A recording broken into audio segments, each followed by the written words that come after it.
আজকে অনেক দিন পর আমার মতো দেখতে কারোর ওপরে আমি মেকআপ করব। সেটা নিয়ে একটু তো খুশি ছিলামই। আর লোকেশনটা জানো কোথায় ছিল? লোকেশনটা ছিল বর্ধমানের মেমারিতে। হ্যাঁ জানি, এবার তোমরা অনেকেই বলবে দিদি বাড়ির এত কাছে আসলে তবুও বললে না। দেখো, আমি যদি দিনের দিন যাই আর চলে আসি তাহলে কিভাবে তোমাদের সাথে দেখা করব?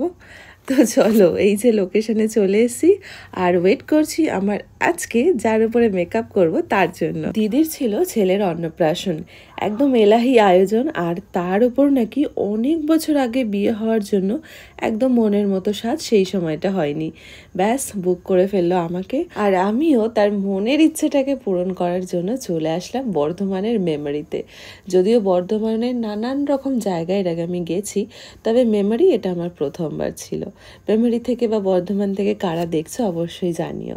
দিদির স্কিনটা একটু ডার্ক হওয়ার কারণে আমি চেয়েছিলাম যেন একদম যেই স্কিনটা সেই স্কিনটাই থাকুক, মানে এই যে ডাস্কি টোনটা, এটাকে আমি কোনোভাবেই ফেয়ার দেখাতে চাই না, যাতে আর পাঁচটা মানুষ দেখে না বলুক যে দেখো এত মেকআপ করেছে যে চেনাই যাচ্ছে না। এই জিনিসটা সত্যি আমার ভালো লাগে না। আমার মতে আমার মনে হয় যে আমি যাকে যতটুকু সাজাতে পারছি সে যেন ততটুকুর মধ্যেই সীমাবদ্ধ থাকে বা ততটুকুই সে সুন্দরী থাকে। এরকম একবার হয়েছিল, আমার কোনো এক সময় একটা ডাস্কি টোনের ব্রাইড ছিল, রিয়েল ব্রাইড। তার বিয়ের দিনটায় আমি একদমই ন্যাচারাল, মানে যেরকম তার স্কিন টোন সেরকমই মেকআপ করেছিলাম।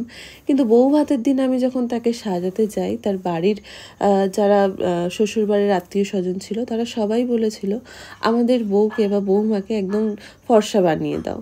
তো জিনিসটা আমার খুব খারাপ লেগেছিল। আমি কিছু বলতে পারিনি বা কিছু করতে পারিনি, তার ইচ্ছেটাকেই আমি প্রাধান্য দিয়েছিলাম সেই সময়। কিন্তু আমি বলবো এই জিনিসটা করা একদমই উচিত নয়।